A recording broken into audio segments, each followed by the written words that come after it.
Harrow's Son. On Harrow's Son, the 8th Galedon Regulars had forced Gamma and Epsilon regiments of Wolf's Dragoons to fall back to defensive strongholds built around Fort Belvoir, an AFFS base.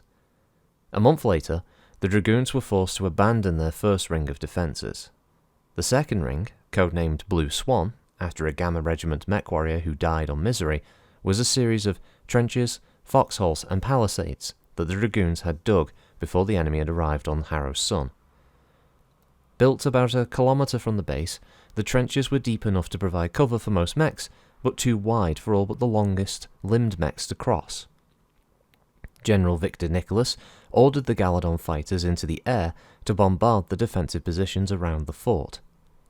Though he was a skilled mech warrior, General Nicholas was typical of many unit officers in his attitude toward aerospace fighters and their pilots. Mech warriors would often look down on airmen because they considered the battle mech to be the only weapon of skill. In the Draconis Combine mustard soldiery, there was an added element of sexism. Many women who had to prove themselves superior just to get an equal chance would choose to fly aerospace fighters, where their smaller stature and quicker reflexes give them an advantage over men.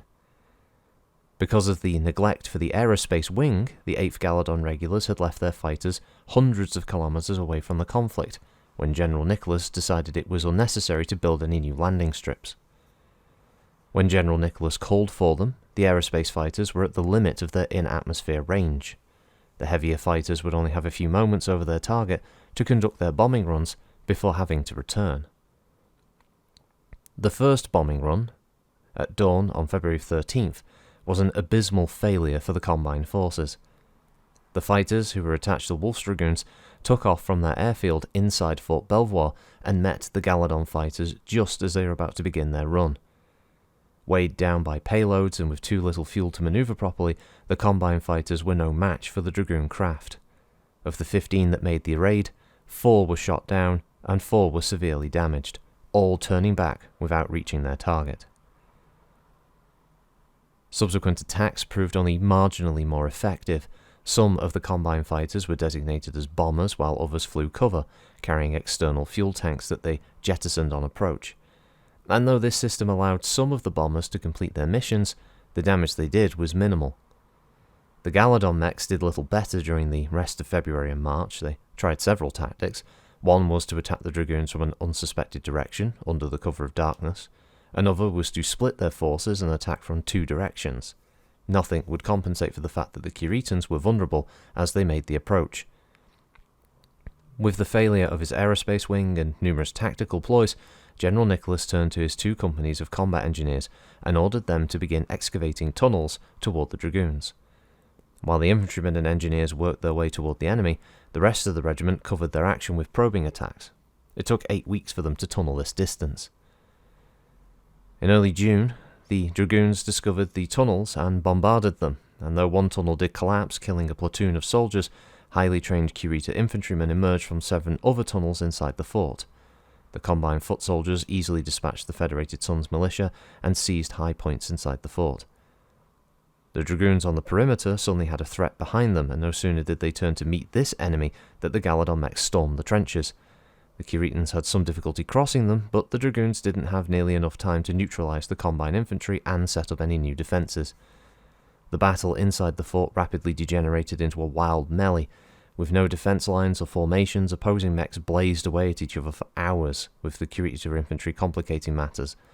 Throughout the night and all through the next day, the fighting would rage, and as mechs ran out of ammo and had their weapons destroyed, the giant machines began to grapple hand to hand and use pieces of rubble as cudgels.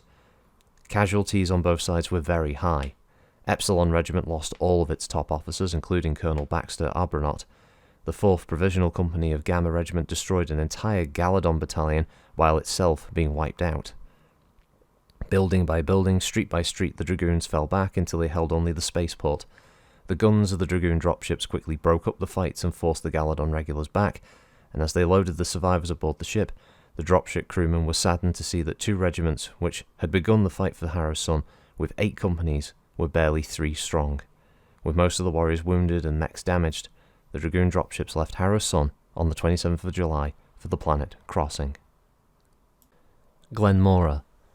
On Glenmora, Alpha Regiment got the better of the 5th Galedon Regulars on Hades, a fiery continent dominated by volcanoes and lava rivers. When the 16th Galedon Regulars arrived to tip the balance in the enemy's favour, the Dragoons retreated. And then the Dragoons regained their edge with the timely arrival of the 10th Deneb Light Cavalry, RCT. Knowing that even with the help of the inexperienced 10th Deneb, he couldn't hold the city of Tronka, Jamie Wolfe decided to use his force's superior support units and mobility to lead the Kiritans on a chase. From March through to July, the Dragoons and the Deneb cavalry, sporting now the Wolf's Head crests on their vehicles painted by members of Alpha grateful for their rescue, led the Galedon Regulars north across Hades, laying countless ambushes along the way. In late July, the Dragoons were drawing the combined forces through the Great Rift Valley, which runs like a huge scar through the northeastern portion of the continent.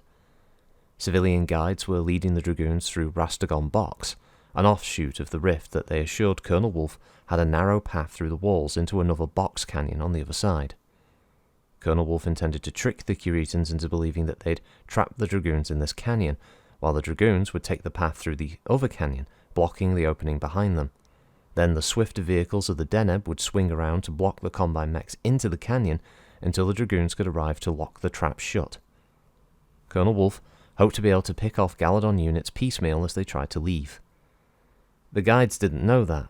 4 weeks earlier, one of the region's very common earthquakes had blocked the passage beneath tons of boulders and debris, making the Rastagon box a trap for the Dragoons. Seeing no way out, Colonel Wolfe ordered his troops into the rubble at the end of the canyon to prepare for battle.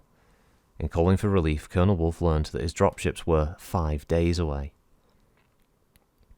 The fighters of the 10th Deneb began a series of attacks on the Galedon Regulars, almost around the clock. Fighter after fighter dove into the canyon and flew toward the Galedon mechs, and then pulled up and out of the canyon at the last instant. The combine mechs downed 6 fighters this way, and 5 fighters would crash into the canyon walls. But despite the harassment, the Galedon forces slowly and cautiously closed with the Dragoons and the 10th Deneb. The hovercraft regiments of the RCT were especially hard hit, because the many large boulders restricted movement and because of their thin armour couldn't stand up against the enemy's firepower.